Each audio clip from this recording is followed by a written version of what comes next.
إن الحمد لله نحمده ونستعينه ونستغفره ونؤمن به ونتوكل عليه ونعوذ بالله من شرور أنفسنا ومن سيئات أعمالنا من يهده الله فلا مضل له ومن يضلله فلا هادي له أشهد أن لا إله إلا الله وحده لا شريك له وأشهد أن محمدا عبده ورسوله اللهم صل على محمد وعلى آل محمد وبارك وسلم عليه أما بعد فإن خير الحديث كتاب الله وخير الهدي هدي محمد صلى الله عليه وسلم وشر الأمور محدثاتها وكل محدثة بدعة وكل بدعة ضلالة وكل ضلالة في النار. أعوذ بالله السميع العليم من الشيطان الرجيم. بسم الله الرحمن الرحيم. قال الله تعالى وتبارك وتعالى في كتابه سبحان الذي أسرى بعبده ليلا من المسجد الحرام إلى المسجد الأقصى الذي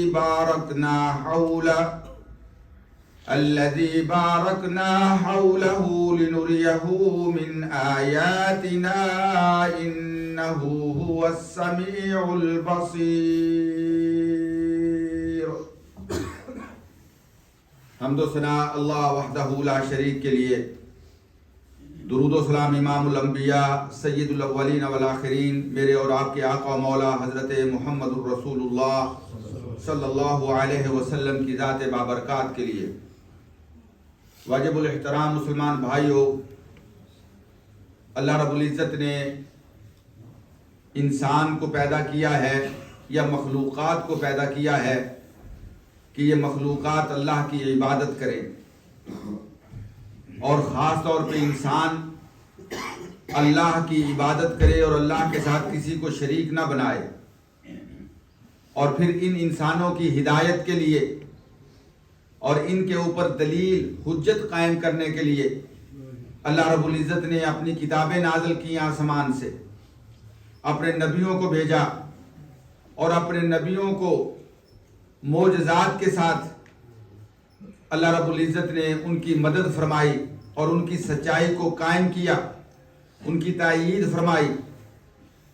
اور جو ان معجزات کو سنتا ہے، پڑھتا ہے، جانتا ہے اور ان کی تصدیق کرتا ہے، ان پہ ایمان لے کے آتا ہے، اپنے ایمان کا حصہ بناتا ہے، اس کو تسلیم کرتا ہے، وہ صاحب ہدایت ہے.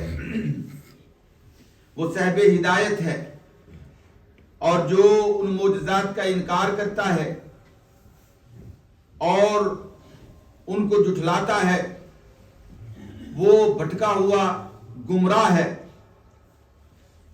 اس کا دماغ بھی اور اس کی عقل بھی جو ہے وہ سلیم نہیں ہے بلکہ بیمار ہے.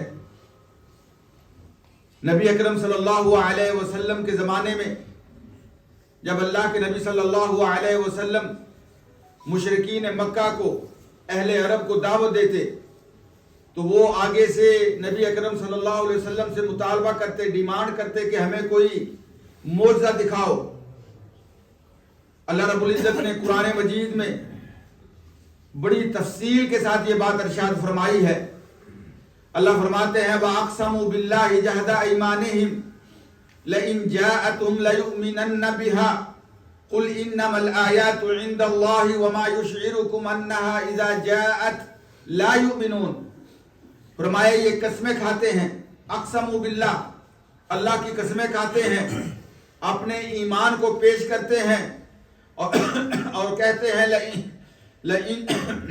لَإِنْ جَاءَتْهُمْ آيَةٌ لَيُؤْمِنُنَّ بِهَا، اگر ان کے پاس کوئی معجزہ آ گیا، کوئی ایسی چیز آ گئی جو عام روٹین سے ہٹ کے ہے، لَيُؤْمِنُنَّ بِهَا، تو وہ ضرور اس پہ ایمان لے کے آئیں گے. اور نبی اکرم صلی اللہ علیہ وسلم سے یہ مطالبہ کرتے ہیں. اور اللہ پاک اپنے نبی سے فرماتے ہیں قُلْ إِنَّمَا الْآيَاتُ عِنْدَ اللَّهِ، اے میرے نبی آپ کہہ دو کہ یہ معجزات جو ہیں، یہ نشانیاں، یہ سائن جو ہیں، یہ اللہ کی طرف سے ہوتے ہیں. وَمَا يُشْعِرُكُمْ أَنَّهَا إِذَا جَاءَتْ، اور فرمایا جب اللہ تعالیٰ ان کا اظہار کرتا ہے لا یؤمنون، یہ مانتے نہیں. نبی اکرم صلی اللہ علیہ وسلم سے انہوں نے مطالبہ کیا سورہ بنی اسرائیل میں. وہ کہنے لگے کہ وَقَالُوا لَن نُؤْمِنَ لَكَ حَتَّى تَفْجُرَ لَنَا مِنَ الْأَرْضِ يَنبُوعًا، کہ ہم کبھی تیرے اوپر ایمان لے کے نہیں آئیں گے. حَتَّى تَفْجُرَ لَنَا مِنَ الْأَرْضِ يَنبُوعًا، حتیٰ کہ زمین سے چشمے جو ہے وہ تو جاری کر دے. تَفْجُرَ لَنَا مِنَ الْأَرْضِ يَنبُوعًا، کہنے لگے اَوْ تَكُونَ لَكَ جَنَّةٌ مِّن نَخِيلٍ وَعِنَبٍ، یا تیرے باغات ہوں کھجوروں کے، انگوروں کے. تَكُونَ لَكَ جَنَّةٌ مِّن نَخِيلٍ وَعِنَبٍ فَتُفَجِّرَ الْأَنْهَارَ خِلَالَهَا تَفْجِيرًا، اور ان باغات میں نہریں چل رہی ہوں. أَوْ تُسْقِطَ السَّمَاءَ كَمَا زَعَمْتَ عَلَيْنَا كِسَفًا، یا پھر جس طرح تو ہمیں کہتا ہے کہ ہم تیرے اوپر ایمان نہیں لے کے آتے، تمہیں اللہ کے عذاب سے تم ہمیں ڈراتے ہو، جاؤ پھر اللہ کا عذاب لے کے آ جاؤ، آسمان سے پتھروں کی بارش برسا دو ہمارے اوپر، ہم ماننے والے نہیں ہیں. اللہ اکبر. اللہ رب العزت نے، یا پھر کہنے لگے کہ جاؤ آسمان، ہماری آنکھوں کے سامنے آسمان پہ جاؤ اور وہاں سے جا کے کتاب لے کے آؤ اور اس کتاب کو ہم پڑھیں، اپنی آنکھوں سے دیکھیں. ترکا فی السماء ولن نؤمن لرقیک حتی تنزل علینا کتابا نقرأہ، کہ اس کو ہم اپنی آنکھوں سے پڑھیں. یا تیرا بڑا خوبصورت قسم کا محل ہو جو لوگوں کو پتہ چلے کہ یہ محمد صلی اللہ علیہ وسلم کا محل ہے. اللہ کے نبی صلی اللہ علیہ وسلم سے انہوں نے جب یہ مطالبات کیے تو اللہ کے نبی صلی اللہ علیہ وسلم نے جواب میں کیا فرمایا؟ حل کنت الا بشر رسولا، ماننا نہ ماننا یہ تمہاری مرضی ہے، معجزات میرے اللہ کے ہاتھ میں ہے، جب وہ چاہتا ہے معجزے کا اظہار کر دیتا ہے. میں تو اللہ کا بشر ہوں اور اللہ نے مجھے رسول بنا کے بھیجا ہے. ما کنت الا بشر رسولا. اللہ اکبر. لیکن نبی اکرم صلی اللہ علیہ وسلم کو اللہ تعالیٰ نے معجزات عطا فرمائے، اور اللہ کے نبی کا سب سے بڑا جو معجزہ ہے وہ یہ قرآن ہے. اللہ کے نبی کا سب سے بڑا معجزہ جو ہے یہ قرآن ہے.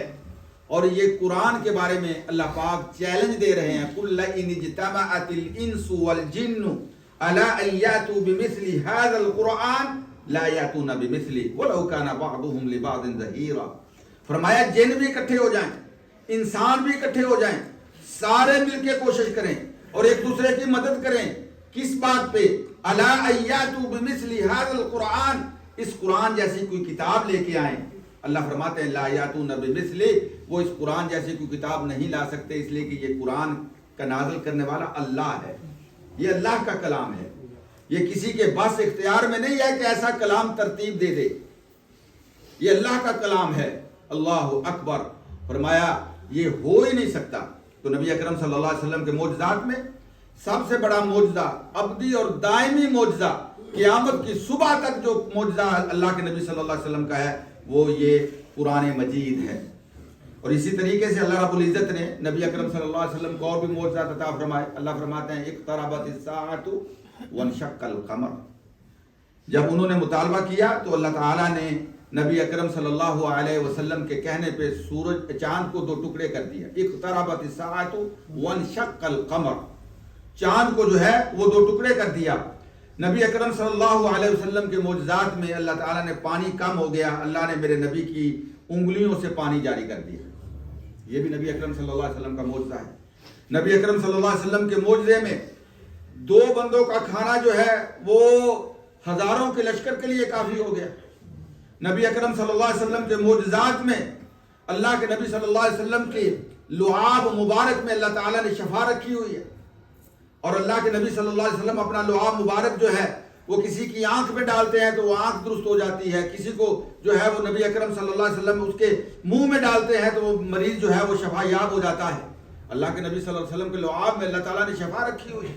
یہ بھی نبی اکرم صلی اللہ علیہ وسلم کا معجزہ ہے.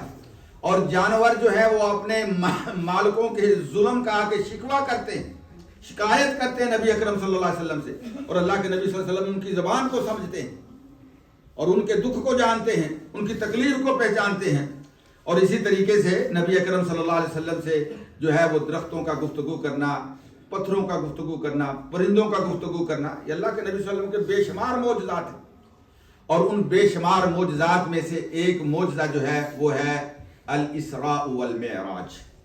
یہ جو میں نے آیات پڑھی ہیں سورہ بنی اسرائیل کی، سبحان الذی اسرا بعبدہ لیلا من المسجد الحرام الی المسجد الاقصی، پاک ہے وہ ذات اسرا بعبدہ جس نے سیر کرائی اپنے بندے کو، لیلاً راتوں رات، من المسجد الحرام مسجد حرام مکے سے لے کر الی المسجد الاقصی مسجد اقصی تک، بیت المقدس تک، فلسطین تک، الذی بارکنا حولہ جس کے رونڈ کو اللہ نے بابرکت بنایا ہے۔ اور کیوں سیر کرائی ہے؟ لنوریہ من آیاتنا، تاکہ اللہ اپنے نبی کو اپنی نشانیاں اور اپنے سائن دکھا دے، اپنی آیات اللہ کے نبی صلی اللہ علیہ وسلم کے سامنے اللہ نے جو ہے وہ ظاہر کرنے کے لیے آپ کو سیر کرے، لنوریہ من آیاتنا۔ تو میرے عزیز بھائیوں، یہ جو واقعہ اسراء و معراج ہے یہ اللہ کے نبی صلی اللہ علیہ وسلم کا ایک عظیم معجزہ ہے۔ آج اس کے متعلق ہم تھوڑی سی گفتگو کریں گے کیونکہ یہ ہمارے عقیدے کے ساتھ بات تعلق رکھتی ہے۔ بہت سے لوگ بہت سی باتیں کرتے ہیں، کئی لوگ کہتے ہیں کہ یہ نیند میں ہوا تھا، حالت یعنی بیداری کی حالت میں نہیں ہوا، کئی کہتے ہیں کہ یہ جسمانی طور پہ نہیں ہوا، نبی اکرم صلی اللہ علیہ وسلم کو بس جو ہے وہ خواب کے اندر دکھلایا گیا، کئی باتیں، کئی اس کا سرے سے انکار کرتے ہیں، کئی جو ہے وہ مختلف قسم کے۔ لیکن ایک مسلمان کا ایمان کیا ہونا چاہیے اس معجزے کے متعلق، کیا اس کا عقیدہ ہونا چاہیے، اختصار کے ساتھ اس مختصر وقت میں اس کو ہم انشاءاللہ سمجھنے کی کوشش کرتے ہیں۔ میرے عزیز بھائیو، الاسراء والمعراج یہ دو چیزیں ہیں، ایک ہے اسراء اور دوسرا ہے معراج۔ اسراء کے معنی مختلف ہیں، معراج کے معنی مختلف ہیں۔ اسراء جو ہے وہ کہتے ہیں کہ انسان کو، بلکہ اس میں انشاءاللہ ہم اپنی گفتگو میں ایک تو اس کا معنی سمجھنے کی کوشش کریں گے، اور دوسرا جو ہے یہ اس کا سبب کیا ہے، ریزن کیا ہے، یہ معجزہ کیوں نبی اکرم صلی اللہ علیہ وسلم کو عطا کیا گیا۔ اور تیسرا سوال اس میں یہ ہے کہ متى و کیف، یہ کب ہوا اور کیسے ہوا، اور اس میں اللہ کے نبی صلی اللہ علیہ وسلم کو کیا چیزیں آپ صلی اللہ علیہ وسلم کو دکھائی گئی۔ اور چوتھا سوال اس میں یہ پیدا ہوتا ہے، جس طرح آج ہم دیکھتے ہیں کہ اس کو بیس بنا کے لوگ جو ہیں وہ سیلیبریشن کرتے ہیں، بڑے جو ہے وہ اس کے اوپر مجلسیں قائم کی جاتی ہیں، اور یہ جو سیلیبریشن ہے، جو یہ محفلیں قائم کرنی ہے، ان کا حکم کیا ہے؟ یہ باتیں ہم سمجھیں گے انشاءاللہ، جتنا وقت ہوا عرض کروں گا، باقی پھر اگلے جمعے میں انشاءاللہ اس کو کور کیا جائے گا۔ سب سے پہلی بات یہ ہے کہ الاسراء، اسراء جو ہے یہ رات کو چلنے کو کہتے ہیں، رات کا جو چلنا ہوتا ہے، رات کا جو سفر ہوتا ہے اس کو اسراء کہتے ہیں۔ اور اسراء سے مراد نبی اکرم صلی اللہ علیہ وسلم کا سیر کروانا مسجد حرام سے لے کر مسجد اقصی تک، یہ ہے اسراء۔ اور معراج عربی زبان میں لیڈر کو کہتے ہیں، سیڑھی کو کہتے ہیں، اور معراج جو ہے وہ ہے رسول اللہ صلی اللہ علیہ وسلم کو مسجد اقصی سے لے کر سمائے دنیا کے آسمان تک، اور پھر دنیا کے آسمان سے آگے جہاں تک اللہ نے چاہا وہ سارے مقامات جن کی آپ کو سیر کروائی گئی، اس کو کہتے ہیں المعراج۔ اور اس کا سبب کیا ہے؟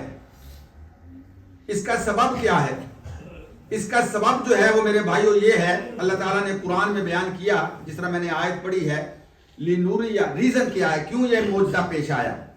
اللہ فرماتے ہیں لِنُورِيَهُ مِنْ آیاتنا، تاکہ اللہ پاک اپنے نبی کو اپنی آیات دکھائیں، اپنی نشانیاں دکھائیں، ملکوت السماوات والارض، زمین و آسمان کے جو ملکوت ہیں وہ آپ کے سامنے ظاہر کیے جائیں، نبی اکرم صلی اللہ علیہ وسلم کو نشانیاں دکھانے کے لیے۔ اور سورہ نجم میں اللہ پاک فرماتے ہیں لَقَدْ رَآ مِنْ آیَاتِ رَبِّهِ الْكُبْرَى، اللہ کے نبی صلی اللہ علیہ وسلم نے معراج کے موقع پر اللہ کی بڑی بڑی نشانیاں دیکھی۔ لَقَدْ رَآ مِنْ آیَاتِ رَبِّهِ، اپنے رب کی نشانیوں میں سے بڑی بڑی نشانیاں دیکھی۔ اور یہ جو معراج کا، اسراء و معراج کا جو واقعہ ہے، اس سے میں نے عرض کیا ہے کہ اس سے مقصد کیا تھا؟ مقصد یہ تھا کہ اللہ کے نبی صلی اللہ علیہ وسلم کو نشانیاں دکھائی جائیں، اللہ کے نبی صلی اللہ علیہ وسلم کو وہ جو چیزیں جن کی دعوت اللہ کے نبی نے دی ہیں وہ آپ کے سامنے رکھ دی جائیں، اور اللہ اپنے نبیوں کے ساتھ ایسے فرماتا ہے۔ میرے عزیز بھائیوں، اور دوسرا اس میں جو ریزن ہے اس اسراء و معراج کے اندر، وہ یہ ہے کہ اس کو اللہ تعالیٰ نے ایک امتحان بنایا ہے، یہ ایگزام ہے، اختبار ہے، ایک آزمائش ہے۔ کن کے لیے؟ لوگوں کے لیے۔ جس کسی نے اس کی تصدیق کی وہ صاحب ایمان ہے، جس کسی نے اس کا انکار کیا وہ کافر ہے۔ آج کتنے مسلمان کلیم کرتے ہیں کہ ہم مسلمان ہیں، لیکن وہ واقعہ اسراء و معراج کو نہیں مانتے، وہ کہتے ہیں یہ عقل کے خلاف ہے۔ اور ایسے بندے کے بارے میں شریعت کا یہ متفقن علیہ فیصلہ ہے کہ جو اللہ کے نبی کے کسی معجزے کا جس معجزے کا قرآن میں ذکر ہو رہا ہے انکار کرتا ہے، وہ بلا شک و شبہ مومن نہیں رہتا، وہ دائرہ کفر کے اندر داخل ہو جاتا ہے، وہ کافر ہو جاتا ہے۔ اس لیے یہ بہت اہم بات ہے۔ تو ایک تو یہ کہ انسان کو اس کا امتحان لیا جائے، اس کی جو ہے وہ اس کا ایگزام لیا جائے، اس کی آزمائش کی جائے۔ حضرت عبداللہ ابن عباس رضی اللہ تعالی عنہ جب قرآن مجید کی تفسیر، وہ مفسر قرآن ہیں، سورہ بنی اسرائیل کی یہ آیت کی تفسیر کی، وَمَا جَعَلْنَا الرُّؤْيَا الَّتِي أَرَيْنَاكَ إِلَّا فِتْنَةً لِلنَّاسِ، کہ اللہ فرماتے ہیں کہ وہ آپ کو جو ہم نے بیت اللہ سے لے کر مسجد حرام سے لے کر بیت المقدس تک، اور بیت المقدس مسجد اقصیٰ سے لے کر آسمانوں تک جو ہم نے آپ کو چیزیں دکھائیں، وَمَا جَعَلْنَا الرُّؤْيَا الَّتِي أَرَيْنَاكَ إِلَّا فِتْنَةً، اس کو ہم نے لوگوں کے لیے آزمائش بنا دیا ہے، لوگوں کا اس میں امتحان ہوتا ہے۔ تو نبی اکرم صلی اللہ علیہ وسلم کے اس معجزے کے بارے میں حضرت عبداللہ ابن عباس فرماتے ہیں، رؤیا عین اریہا رسول اللہ صلی اللہ علیہ وسلم لیلۃ اسریہ بہ الی بیت المقدس، متفق علیہ، بخاری کی روایت ہے کہ یہ نبی اکرم صلی اللہ علیہ وسلم نے حالت بیداری میں اپنی ظاہری آنکھوں کے ساتھ، بیداری کے اندر اپنے جسم کے ساتھ اللہ کے نبی صلی اللہ علیہ وسلم نے یہ سارے معاملات دیکھے اور آپ کو یہ ساری سیر کروائی گئی۔ اللہ کے نبی صلی اللہ علیہ وسلم کو اس رات مسجد حرام سے لے کر بیت المقدس تک اور بیت المقدس سے لے کر آسمانوں تک جو یہ سیریں کروائی گئی، اللہ کے نبی صلی اللہ علیہ وسلم نے اپنی عین حق کے ساتھ ان کا مشاہدہ فرمایا۔ حضرت عروہ حضرت عائشہ رضی اللہ تعالی عنہا سے بیان فرماتے ہیں، حضرت عائشہ فرماتی ہے، لما اسری بالنبی صلی اللہ علیہ وسلم الی المسجد الاقصی، جب نبی اکرم صلی اللہ علیہ وسلم کو یہ اسراء و معراج یعنی جو ہے آپ کا یہ معجزہ پیش آیا، اور اس کے بعد اللہ کے نبی صلی اللہ علیہ وسلم جب تشریف لائے تو اللہ کے نبی صلی اللہ علیہ وسلم نے جب آ کے بتایا، اصبح الناس یحدث، لوگ جو ہیں وہ اس کے بارے میں گفتگو کرنا شروع کر دیا، باتیں کرنی شروع کر دی۔ اللہ اکبر فرماتی ہیں، فارتد الناس ممن كانوا آمنوا به وصدقوا، کافر تو کافر تھے، انہوں نے تو انکار کرنا تھا، جو کچے ایمان والے تھے انہوں نے بھی نبی اکرم صلی اللہ علیہ وسلم کا انکار کر دیا، وہ بھی کہنے لگے یہ کیسے ممکن ہو سکتا ہے، انہوں نے بھی انکار کر دیا، انہوں نے بھی تکذیب کر دی۔ وسعوا بذلك، اور پھر اس کے بعد یہ سارے اکٹھے ہو کے کس کے پاس گئے؟ حضرت ابو بکر صدیق رضی اللہ تعالی عنہ کے پاس، اس لیے کہ نبی اکرم صلی اللہ علیہ وسلم پہ سب سے پہلے ایمان لانے والے ابو بکر صدیق رضی اللہ تعالی عنہ، اور سب سے زیادہ ان کی مدد کرنے والے، ان کے ساتھ قدم سے قدم ملا کے کھڑے ہونے والے، ان کے اوپر آنے والی تکلیفیں آزمائشیں اپنی جسم کے اوپر برداشت کرنے والے، اپنا سب کچھ نبی کے اوپر قربان کرنے والے، جب سارے انکار کر رہے تھے اکیلے اللہ کے نبی کی تصدیق کرنے والے ابو بکر صدیق رضی اللہ تعالی عنہ ان کے پاس آئے، آگے کہا کہ تمہیں پتا چلا ہے کہ تیرے ساتھی نے کیا دعویٰ کیا ہے؟ کہا کیا کہا ہے؟ کہا کہ وہ کہتا ہے کہ میں راتوں رات بیت المقدس گیا، مسجد اقصیٰ گیا، اور پھر اس کے بعد مجھے آسمانوں کی سیر کروائی گئی، میں نے یہ جنتیں دیکھی، میں نے جہنمیں دیکھی، اور ساری وہ واقعے جو اللہ کے نبی صلی اللہ علیہ وسلم نے بیان کیے۔ تو حضرت ابو بکر صدیق فرمانے لگے، ابا قال بذالک، کیا نبی اکرم صلی اللہ علیہ وسلم نے یہ فرمایا ہے؟ انہوں نے کہا ہاں یہی تو کہا ہے۔ کہا اگر میرے نبی نے یہ کہا ہے تو اللہ کی قسم میرا نبی اپنی بات کے اندر حق ہے اور سچ ہے۔ کہنے لگے تو کیسی بات کر رہا ہے؟ کہا یہ تو معمولی سی بات ہے، میں نے تو نبی کی اس سے بڑی باتوں کو تسلیم کیا ہے۔ کہا کہ کن باتوں کو؟ کہا جب میرا نبی یہ کہتا ہے کہ صبح و شام اللہ کا فرشتہ وحی لے کے میرے سینے پہ نازل ہوتا ہے، وہ قرآن کی آیات پڑھتے ہیں کہ یہ میرے اللہ کا کلام ہے، وہ اللہ کے احکامات بیان کرتے ہیں، وہ اللہ کا دین بیان کرتے ہیں، تو میں صبح و شام اللہ کی وحی کو تسلیم کرتا ہوں، اور یہ تو ایک معمولی سی چیز ہے، میں نبی اکرم صلی اللہ علیہ وسلم پہ ایمان رکھتا ہوں، اور اللہ نے قرآن نازل کر دیا فمن اظلم ممن کذب علی اللہ وکذب بالصدق اذ جاءه الیس فی جہنم مثوی للکافرین والذی جاء بالصدق وصدق به اولئک هم المتقون۔ فرمایا یہ ابو بکر صدیق تھا، ان کو صدیقیت کا لقب ایسے نہیں ملا جب اپنے جھٹلا رہے تھے، انکار کر رہے تھے، جھوٹا کہہ رہے تھے، ماننے کے لیے تیار نہیں تھے، اکیلے ابو بکر کھڑے ہوئے میرے نبی کی تصدیق فرما رہے تھے، اس لیے ان کو صدیق کا لقب دیا گیا۔ اس لیے ابو بکر صدیق رضی اللہ تعالی عنہ، اللہ اکبر، میرے عزیز بھائیوں، اس کا ریزن ایک یہ بھی ہے وَكَانَ إِذَانًا بِمَرْحَلَةٍ جَدِيدًا، کہ یہ جو ہے اسراء و معراج کا جب یہ معجزہ اللہ کے نبی صلی اللہ علیہ وسلم کو عطا کیا گیا، یہ اللہ کی طرف سے اس بات کا اعلان تھا کہ اے میرے نبی، یہ جو 13 سال آپ نے مکے کے اندر گزارے ہیں، یہ آپ کو جھٹلانے والے، تکلیفیں دینے والے، اب ایک نئی صبح کا آغاز ہونے والا ہے، ایک نیا دور آنے والا ہے، اب وہ دور آنے والا ہے کہ یدخلون، اللہ کے بندے جو ہیں وہ فوجوں کی شکل کے اندر اللہ کے دین کے اندر داخل ہونے والے ہیں۔ اذا جاء نصر اللہ والفتح ورأیت الناس یدخلون فی دین اللہ افواجا۔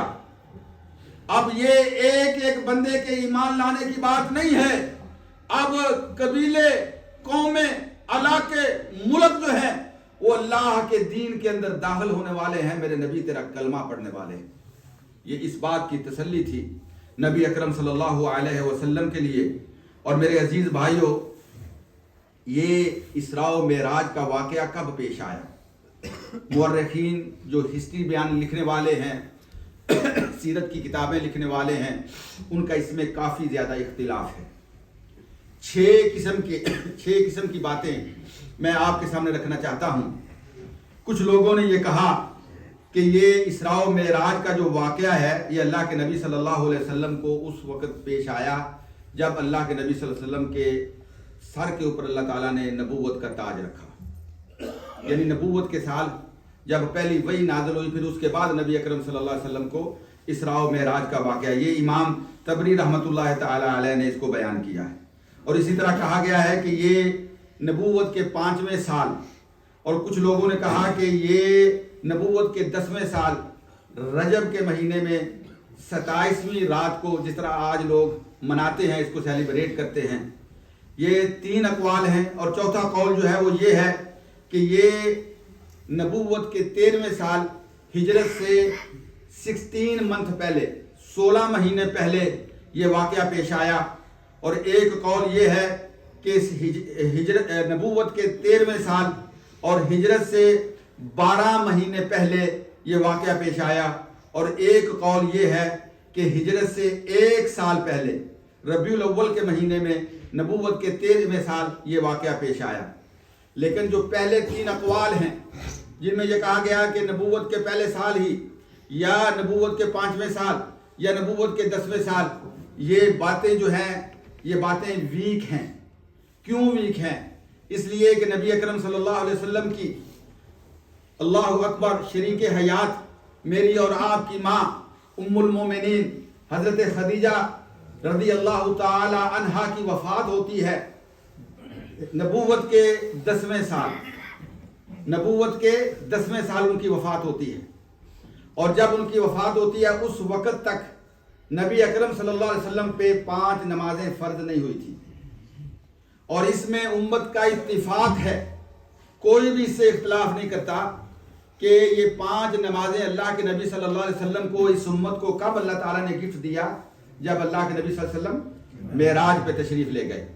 تو لہذا پہلے جو 3 اقوال ہیں وہ اس لحاظ سے ویک ہیں، اور باقی یہ جو 3 اقوال ہیں ان اقوال کو اگر سامنے رکھا جائے تو قرآن کی یہ آیت بیان کرتی ہے کہ نبی اکرم صلی اللہ علیہ وسلم کا جو اسراء و معراج کا واقعہ ہے یہ ہجرت کے بالکل قریب کا واقعہ ہے، ہجرت کے بالکل قریب کا واقعہ ہے۔ جس طرح یہ سورہ کا نزول ہوتا ہے یہ اللہ کے نبی صلی اللہ علیہ وسلم کے بالکل۔ اور ایک اور مسئلہ اس میں جو ذہن میں رکھنے والا ہے وہ یہ ہے کہ میرے عزیز بھائیوں کہ یہ اسراء و معراج کا جو واقعہ ہے اس کے اوپر ایک مسلمان کا نبی اکرم صلی اللہ علیہ وسلم کے امتی کا جو لا الہ الا اللہ محمد الرسول اللہ پڑھنے والا ہے، جو اپنے آپ کو نبی کا امتی کہتا ہے اور وہ سچا اور حق مسلمان ہے، اس کا ایمان یہ ہونا چاہیے کہ یہ اسراء و معراج کا واقعہ اللہ کے نبی صلی اللہ علیہ وسلم کو حالت بیداری میں اور اس جسمانی طور پر اور ان آنکھوں کے ساتھ جو ہے اللہ کے نبی صلی اللہ علیہ وسلم نے یہ سارے مشاہدے کیے۔ اللہ کے نبی صلی اللہ علیہ وسلم کو جسمانی طور پہ لے جایا گیا، اللہ کے نبی صلی اللہ علیہ وسلم کو ان آنکھوں کے ساتھ سب کچھ دکھایا گیا۔ یہ ہمارا ایمان، یقین اور عقیدہ ہونا چاہیے۔ اور آخری جو بات ہے آج کے خطبے کی وہ یہ ہے کہ اس موقع پر جس طرح آج ہم دیکھتے ہیں مسلمانوں کے اندر بہت زیادہ اہتمام ہوتا ہے، جس 27ویں رجب کی جو رات ہوتی ہے جس کو معراج کی رات کہتے ہیں، اور اس میں جو ہے وہ سیلیبریشن کیا جاتا ہے، محفلیں سجائی جاتی ہیں، بہت کچھ ہوتا ہے، کیا یہ کرنا جائز ہے؟ تو اس سوال کے جواب میں پہلی بات تو یہ ہے کہ کیا شریعت میں ہمیں کوئی دلیل ملتی ہے؟ ہمارا جو دین جسے اللہ نے مکمل کہہ دیا الیوم اکملت لکم دینکم واتممت علیکم نعمتی، جو دین مکمل ہے، کمپلیٹ ہے، اس میں کوئی دلیل ہمیں ملتی ہے؟ نمبر 2، کیا نبی اکرم صلی اللہ علیہ وسلم نے اس موقع پہ کوئی سیلیبریشن کی، کوئی محفل کا انعقاد کیا؟ اور پھر نبی صلی اللہ علیہ وسلم کے بعد نبی کے صحابہ جو ہیں انہوں نے کسی محفل کا انعقاد کیا؟ اور پھر اس کے بعد اس امت کے سلف صالحین ائمہ کرام ہیں، انہوں نے کسی نے اس موقع پہ کسی محفل کا انعقاد کیا؟ تو میرے عزیز بھائیوں، کیا ہم اس بات پہ ایمان نہیں رکھتے کہ خیر الہدی ہدی محمد، سب سے بہترین ہدایت کس کے پاس ہے؟ محمد الرسول اللہ صلی اللہ علیہ وسلم کے پاس۔ کیا ہم اس بات پہ ایمان نہیں رکھتے کہ سب سے بہترین، افضل اور احسن ہدایت جو ہے وہ ہے جو اللہ کے نبی نے اس امت کی فرمائی ہے؟ کیا ہم اس بات پہ ایمان نہیں رکھتے کہ سب سے بہترین زمانہ اللہ کے نبی کا زمانہ ہے، سب سے بہترین زمانہ صحابہ کرام کا زمانہ ہے؟ کیا ہم اس بات پہ یقین نہیں رکھتے کہ اس امت کا سب سے بہترین گروہ صحابہ کا گروہ ہے، سب سے بہترین لوگ صحابہ کرام ہیں؟ کہ ہم اس بات پہ ایمان اور یقین نہیں رکھتے کہ اللہ کے نبی صلی اللہ علیہ وسلم نے ارشاد فرمایا من احدث فی امرنا ھذا ما لیس منہ فہو رد، جو کوئی اس دین کے اندر ایسی چیز لے کے آئے گا جو دین میں پہلے سے موجود نہیں ہے، وہ نئی گھڑی ہوئی چیز ہے، فہو رد، اللہ کے نبی کا فتویٰ ہے، وہ مردود ہے، وہ کنڈم ہے، قابل قبول نہیں ہے۔ کیا ہمارا اس بات پہ ایمان اور یقین نہیں ہے کہ یہ متفقن علیہ روایت ہے؟ تو میرے بھائیوں، پھر ہمارے لیے یہ جائز نہیں ہے کہ ہم دین کے اندر ایسے معاملات جاری کریں جو میرے نبی نے جاری نہیں کیے، ایسے معاملات دین میں لے کے آئیں جو نبی کے صحابہ نے نہیں ہم اپنے عمل میں جو ہے ہمیں دکھائے۔ پھر ہمارے لیے یہ بات ہمیں سمجھنی چاہیے کہ اس دین کے اندر کوئی نئی چیز جاری نہ کریں، اس دین میں کوئی نیا طریقہ لے کے نہ آئیں۔ جو دین ہمیں اللہ کے نبی دے کے گئے اور جس دین پہ صحابہ نے عمل کیا اور جس دین کو ائمہ کرام نے ہم تک پہنچایا، وہ دین کامل اور مکمل ہے اور ہمیں اسی پہ اکتفا کرنا چاہیے۔ اللہ تعالیٰ ہمیں سمجھ عطا فرمائے، اللہ تعالیٰ ہمیں اسی دین کو اپنانے کی توفیق عطا فرمائے جو اللہ کے رسول صلی اللہ علیہ وسلم سے ہوتا ہوا، صحابہ کرام سے ہوتا ہوا، ائمہ کرام اور بزرگان دین سے ہوتا ہوا ہم تک پہنچا ہے۔ انشاءاللہ اس معاملے میں آئندہ جمعے پھر مزید گفتگو کی جائے گی، اور جو واقعات پیش آئے، جو احادیث صحیح حدیثوں کے اندر اللہ کے نبی صلی اللہ علیہ وسلم کو چیزیں دکھائی گئی وہ ساری آپ کے سامنے رکھی جائیں گی۔ اللہ تعالیٰ ہمیں ایمان اور یقین عطا فرمائے۔ اقول قولی ھذا استغفر اللہ لی ولکم ولسائر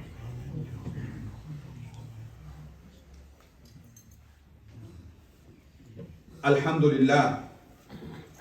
للہ رب العالمین والعاقبۃ للمتقین والصلاة والسلام علی افضل الانبیاء والمرسلین محمد وعلی آلہ وصحبہ ومن تبعہم بإحسان الی یوم الدین۔ ان اللہ وملائکتہ یصلون علی النبی یا ایھا الذین آمنوا صلوا علیہ وسلموا تسلیما۔ اللهم صل على محمد وعلى آل محمد وبارك وسلم عليه. اللهم اعز الاسلام والمسلمين. اللهم انصر من نصر دين محمد صلى الله عليه وسلم واجعلنا منهم، واخذل من خذل دين محمد صلى الله عليه وسلم ولا تجعلنا منهم. اللهم يا ناصر الاحزاب انصرنا ولا تنصر علينا. اللهم اعزنا ولا تذلنا. اللهم اعزنا ولا تذلنا. اللهم انصر اخواننا المستضعفين في كل مكان. اللهم انصرهم نصرا عزيزا. اللهم كن لهم مؤيدا وحافظا يا رب العالمين. اللهم انصر اخواننا في فلسطين. اللهم انصر اخواننا في سوريا. اللهم انصرهم نصرا عزيزا. يا شافي الامراض اشفي مرضنا ومرض المسلمين. اللهم اشفهم بشفائك. اللهم داوهم بدوائك. اللهم احفظهم كما تحفظ عبادك الصالحين. يا غافر الذنوب اغفر لنا وارحمنا انك انت الغفور الرحيم. ربنا اغفر لنا ولاخواننا الذين سبقونا بالايمان ولا تجعل في قلوبنا غلا للذين آمنوا ربنا إنك رؤوف رحيم. اللهم اغفر لهم. اللهم اغفر جميع موتى المسلمين. اللهم اغفر لهم وارحمهم إنك أنت الغفور الرحيم. اللهم اجعل قبورهم روضة من رياض الجنة. اللهم يا قاضي الحاجات اقضي حاجاتنا وحاجات المسلمين. اللهم يا مقلب القلوب ثبت قلوبنا على دينك وعلى طاعة نبيك.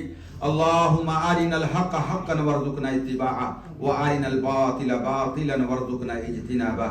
عباد الله رحمكم الله، إن الله يأمر بالعدل والإحسان وإيتاء ذي القربى وينهى عن الفحشاء والمنكر ولذكر الله أكبر والله يعلم ما تصنعون. أقم الصلاة.